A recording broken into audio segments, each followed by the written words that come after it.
मित्र आणि मैत्रिणींनो नमस्कार. स्वागत आहे तुमचं तुमच्या चॅनेलवर नातं मैत्रीचं.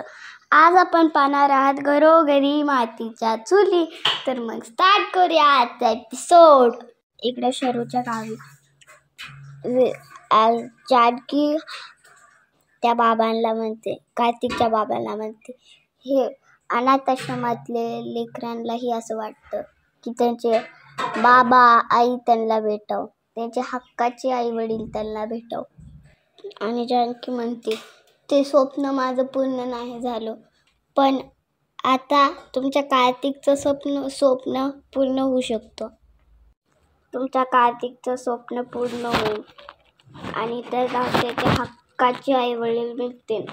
तुला एक चांगली आई, चांगला वडील असं भेटेल. आणि कार्तिकचे आजोबा म्हणतात, नाही, असं होऊ शकत नाही. कार्तिक लहानपणीपासून माझ्याकडे आहे, मी त्याला असं पाठवू शकत नाही. कार्तिकचे आई वडील माझ्यावर ते कार्तिकची जबाबदारी सोडून गेलेत, मी त्याला असे लांब पाठवू शकत नाही. नेहाशी माझं बोलणं झालं होतं. नेहा म्हणजे कार्तिकची आई. ती म्हणली होती, मला काही झालं तर कार्तिकचा सांभाळ तुम्ही घेताल ना. आणि ती म्हणलीही होती की तुम्ही तसंही विनायक आणि तुम्ही असणार, त्यांना सांभाळाल ना. पण देवाच्या ह्याच्याने ते दोघंही गेले. आता कार्तिक माझी जबाबदारी आहे, असं कार्तिकचे बाबा बोलतात. बरं, मानले की तुम्ही त्याला तिकडे नेलं आणि उद्याला त्याला काय झालं तर त्याची जबाबदारी कुणावर असेल. मोकळ्या वातावरणात ते खपून जातो, पण सर्व वातावरण नाही. आणि त्याचे आजोबा म्हणतात, शहरामध्ये खूप जपून वागावं लागतं, इथे बसू नको, तिथे बसू नको, नीट वाग, त्याच्या खोड्या तुम्हाला नाही झेपल्या तर. आणि ते पुढे म्हणतात, काही झालं तरी पोरकं ते पोरकंच असतं शेवटी. आणि त्यावर शरू म्हणते, नाही नाही काका, आम्ही कधीच त्याला पोरकं करणार नाही, आम्ही पोटच्या पोरासारखी, आमच्या पोरासारखी माया देऊ त्याला. आणि विक्रांत म्हणतो, काका मी काय म्हणतो, तुम्ही एकदा शांतपणे विचार करा. कार्तिकला सुद्धा त्याचे आई वडील मिळतील आणि आम्हाला सुद्धा मूल मिळेल.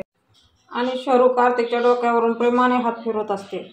आणि संध्याकाळच्या वेळी इकडे आशीर्वाद बंगल्यामध्ये ऐश्वर्या म्हणते, सकाळी सकाळी कोणाचं तोंड बघितले काय माहिती, एकही बाई सापडली नाही आपल्या पार्वतीसाठी. आणि बोलत बोलत ऐश्वर्याची नजर आजीवर जाते आणि आजी चिप्स खात असते गपा गपा गपा. आणि ऐश्वर्या म्हणते, तुमचं काय चाललंय. आणि आजीच्या हातातून तो पुडा काढून घेते. ऐश्वर्या म्हणते, मी काय बोलते, तुम्ही खाताय काय. आणि त्यावर आजी म्हणते, त्यामध्ये ते सौमित्र आणि अवंतिका आली ते वेगळंच. आणि आजी पुढे म्हणते, आपल्याबद्दल त्यांना काहीतरी शंका आली असं मला वाटते, आपला डाव आपल्यावर उलटणार नाही ना. आणि सारंग घाबरून आजी म्हणतो. सारंग पुढे म्हणतो, यावेळी जर आपण पकडलं गेलो ना. आणि त्यावर ऐश्वर्या म्हणते, दोघंही गप्प बसा. ऐश्वर्या वैतागते आणि म्हणते, अरे इथे प्रत्येक गोष्टीमध्ये मी एकटीच खटपट करतीये, मी एकटीच झटतीये आणि तुम्ही दोघं जण संकट आला की पळून जाता. पण जर ह्यावेळी तुम्ही दोघांनी जर असं केलं ना तर मात्र तुमची खैर नाही आणि मी सगळ्यांना सांगेल. आणि आजी विचारते, काय सांगणार. आणि ऐश्वर्या म्हणते, मी तुम्हा दोघांना तिथं समोर उभा करेल आणि म्हणेन, माझ्या आत्तापर्यंतच्या सगळ्या प्लॅनिंगमध्ये हे दोघं पण माझ्याबरोबर बरोबरीचे साथीदार आहेत. आजी आणि सारंग हे ऐकताच आपापल्या जागेवरून उठतात आणि ऐश्वर्याच्या आजूबाजूला जाऊन बसतात. आणि मिश्लीलपणे सारंग म्हणतो, ऐश्वर्या असं काय करता, आपल्या तिघांची एक टीम आहे ना. आणि मग ऐश्वर्या म्हणते, मग माझी साथ द्या. आणि त्यावर आजी म्हणते, आम्ही तुझी साथ देऊ ग, पण नशिबानं आपल्याला साथ दिली पाहिजे ना. त्या पार्वती करता इतके झटतोय आपण, एक बाई मिळायला तयार नाहीये ती पार्वती करायला. सारंग म्हणतो, सगळ्या बायका येऊन गेल्या, एकीला धड बोलता येईन. आणि सारंग म्हणतो, आता फक्त एक बाई राहिली. आणि त्यावर आजी म्हणते, छे, आता ती तरी येऊन काय दिवे लावणार आहे. आणि तेवढ्यामध्येच लाईट जातात. आजी घाबरते आणि म्हणते, अय ग, दिवे गेले. ऐश्वर्या म्हणते, काय काय काय झालं, कॅसेट अडकली. आणि सारंग म्हणतो, ते आधीच म्हणतात, आधीच नाही नशिबाचा आधार. आणि आजी म्हणते, आणि त्यात हा गडद अंधार. आणि तेवढ्यात ऐश्वर्या म्हणते, ठीक आहे, दिवेच गेलेत ना, काही भूकंप वादळ तर आलं नाहीये ना. तेवढ्यातच दरवाजा उघडतो आणि एक बाई दरवाजावर असते. घरातला अंधार आणि बाहेर चंद्र ताऱ्यांचा मंद प्रकाश, याच्यामध्ये तिचं रूप अगदी एकदम विद्रूप दिसत असतं. आणि ते तिघेजण तिला बघून घाबरतात. आणि ती दरवाजातूनच म्हणते, ऋषिकेश माझ्या बाळा, मी आलीये तुला भेटायला. नानासाहेब, ओळखलत का मला? मी तुमची पार्वती. आणि तिघे जण तिच्या तोंडाकडे पाहत असतात, पण घाबरलेले तेवढेच असतात. आजी जागची उठते, हात जोडते आणि म्हणते, बाबा बाबा, पार्वती पार्वती, आम्हाला क्षमा करा, आम्हाला क्षमा करा, आम्ही चुकलो, आम्हाला क्षमा करा. सारंग आजीच्या कानाशी येतो आणि म्हणतो, आजी, पार्वती? आणि आजी म्हणते, आपण सारखं पार्वती पार्वती म्हणत होतो ना, म्हणून पार्वती स्वतःहून इथे आली आहे. आणि सारंग म्हणतो, म्हणजे ह्या पार्वती काकू आहेत? आणि आजी म्हणते, हे भूत आहे, पार्वतीचं भूत. हे ऐकून सारंग घाबरतो आणि राम राम राम राम म्हणतो. आणि ती एक पाऊल टाकून घरात येते. तो तिच्या चेहऱ्यावरचा मेकअप वगैरे पाहून ते सगळेजण समजून जातात की ही कोणीतरी आर्टिस्ट आहे. आणि ते बाई म्हणते, काय, भूताचा रोल? नाही नाही नाही नाही, मी नाही करणार.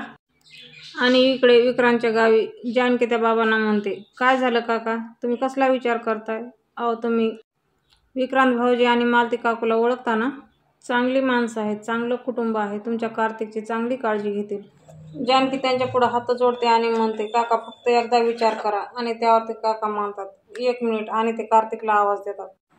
आणि ते बाबा कार्तिकला म्हणतात, कार्तिक, तू या काका काकीसोबत जायला तयार आहेस का? आणि त्यावर कार्तिक म्हणतो, मी? आणि ते बाबा म्हणतात, हो. आणि त्यावर कार्तिक म्हणतो, माझी स्कूल चालू व्हायला वेळ आहे अजून, तितके दिवस मी थांबू शकतो यांच्याकडे. आणि ते बाबा म्हणतात, नाही नाही, थोडे दिवस नाही, मी कायमसाठी म्हणतोय. आणि ते पुढे म्हणतात, ते तुला शिकवतील, व्यवस्थित खायला देतील, कपडे देतील, प्रेम देतील. आणि कार्तिक विचारतो, आणि तुम्ही? आणि त्यावरती बाबा म्हणतात, मी म्हातारा इथेच राहणार, तुला माझी आठवण आली तर ये भेटायला, पण तू काका काकूकडे जर गेला तर तुला कायमचं घर मिळेल, कुटुंब मिळेल. माझे किती दिवस राहिलेत आता? आणि विक्रांत म्हणतो, असं काय म्हणताय तुम्ही काका? विक्रांत कार्तिकला जवळ घेतो आणि म्हणतो, कार्तिक, मी आणि शेरुका खूप सांभाळू तुला, खूप प्रेम करू, खूप काळजी घेऊ तुझी, स्वतःच्या मुलासारखं. तू येशील आमच्याकडे? आणि तो त्याच्या आजोबाकडे पाहतो. मग शेरू त्याला जवळ घेते, त्याच्या डोक्यावरून हात वगैरे फिरवते आणि म्हणते, कार्तिक बाळा, येशील तू आमच्याकडे? मी खूप लाड करेन तुझे. आणि त्यावर कार्तिक म्हणतो, हो, तुझ्या आईने केले असते ना तेवढे, असं म्हणून शेरू त्याला मिठीत घेते. आणि इकडे आशीर्वाद बंगल्यामध्ये ती बाई म्हणते, काय, मला भूताचा रोल करायचा आहे? मग माझ्या काही अटी आहेत. माझी पहिली अट, मी पांढरी साडी नेसणार नाही. आणि कोणी सांगितलं भूत पांढरी साडी नेसतात म्हणून? काहीतरीच आपलं. आणि त्या म्हणतात, माझी दुसरी अट, मी केस मोकळे सोडणार नाही, माझे केस गळतायत हल्ली. आणि मला काही स्पॉट बॉय लागतील पाणी वगैरे द्यायला, मला चहा खूप वेळा लागतो. आणि मेकअपसाठी सुद्धा कोणीतरी लागेल. आणि सगळी तयारी असेल तर मला बोलवा, मी नक्की काम करेल. तिची बडबड सगळेजण ऐकून घेत असतात. आणि ऐश्वर्या म्हणते, शांत व्हा, शांत व्हा, तुम्हाला काय भूताचा वगैरे रोल करायचा नाही, तुम्हाला ना एका घरंदाज बाईचा रोल करायचा आहे. आणि ती बाई म्हणते, मी घरंदाज आहे ना. आणि ते काय झालं माहिती आहे का, इकडे यायच्या नादात ना आणि पावसामुळे असं झालं, एकदा तोंडाला रंग लावला ना की मग एकदम टकाटक. हे ऐकून आजी तोंड वाकडं करतात. आणि ती बाई म्हणते, लता कारखानीच नाव आहे माझं, मुंबईची आर्टिस्ट आहे मी, मुंबईची. सारंग विचारतो, ज्युनियर आर्टिस्ट का? आणि त्यावर म्हणते, ज्युनियर नाही, चांगले रोलसुद्धा केलेत मी. आणि ती म्हणते, अशोक वन नावाचा सिनेमा होता ना, त्यामध्ये सीतेवर लक्ष ठेवायला राक्षसनीचा रोल केला होता मी. आणि ती म्हणते, सीता इतकी रडली होती ना माझा अभिनय बघून, आणि हसते, हा हा. आणि आजी म्हणते, वा वा, खूप मोठी मोठी कामं केली आहेत तुम्ही. आणि त्यावर सारंग म्हणतो, मग काय, आल्या आल्या पण वाक्यही बरोबर बोलल्या. ऐश्वर्या डायलॉग पाठ करून आल्यात ह्या. आणि त्यावर त्या बाई म्हणतात, हो हो हो. आणि ती बाई टेबलावरून आजीचा वेफर्सचा पुडा उचलते आणि म्हणते, अरे वा, वेफर्स. आणि सारंगला म्हणते, काय म्हणत होता तुम्ही? आणि सारंग म्हणतो, डायलॉग डायलॉग. आणि ती म्हणते, हां, स्क्रिप्टचा फोटो पाठवला होता ना तुम्ही. मग ती बसत बसत म्हणते, मग काय करणार, मुंबई ते मुळशी. मग ती बाई विचारते, आवडली का ॲक्टिंग, अभिनय? आणि ऐश्वर्या हसून म्हणते, हो, आवडली ना. ऐश्वर्या म्हणते, तुमची ॲक्टिंग पण आवडली आणि तुमचा ॲटिट्यूड पण आवडला. मग ती विचारते, हो ना, मग कधी करायचं शूटिंग? आणि ती परत एकदा प्रश्न विचारते, म्हणजे नेमकं काय आहे, सिनेमा आहे की वेब सिरीज? आणि आजी म्हणते, शूटिंग नाही, जरा वेगळं काम, वेगळं. आणि ती बाई म्हणते, वेगळं काम आहे, काय ते सांगा बरं का. मागच्या वेळी काय झालं माहिती आहे का, एका मुलानं मला सांगितलं की मोलकरणीचं काम आहे म्हणून, म्हणजे मोलकरणीचा रोल करायचा होता म्हणून. आणि त्याने माझ्याकडून सगळी भांडी घासून घेतली. आजी आणि ती बाई दोघी रडण्याचं नाटक करत असतात. आणि ऐश्वर्या म्हणते, शांत व्हा लताबाई, आम्ही तुम्हाला फसवणार नाही आहेत, आम्ही खूप चांगली माणसं आहोत. आणि ती बाई म्हणते, पण मला पैसे रोख आणि चोखच हवेत. आणि ऐश्वर्या म्हणते, हो तुम्हाला तुमचे पैसे अगदी व्यवस्थित मिळतील. आणि ती बाई विचारते, किती? म्हणजे आधीच सांगा बाबा, 2,000 वगैरे मला नाहीच चालणार. सारंग विचारतो, 2,000 नाही? म्हणजे नक्की किती पाहिजे तुम्हाला? आणि ती विचार करते. ती विचार करत असते आणि आजी आणि सारंग तिच्याकडे पाहतात आणि विचार करून झाल्यावर ती म्हणते, 4,000 घेत. 7 दिवसाचे 4,000 घेत. आणि इकडे विक्रांतच्या गावी कार्तिकचे आजोबा म्हणतात, ठीक आहे, मी याला पाठवायला तयार आहे, तुम्ही याला घेऊन जा. आणि हे ऐकून सगळेजण खूप खुश होतात. शरू हात जोडते आणि म्हणते, दादा वहिनी, हे सगळं तुमच्यामुळे शक्य झाले. मला खरंच असं वाटलं नव्हतं की इथून जाताना मी आई बनून जाईल म्हणून.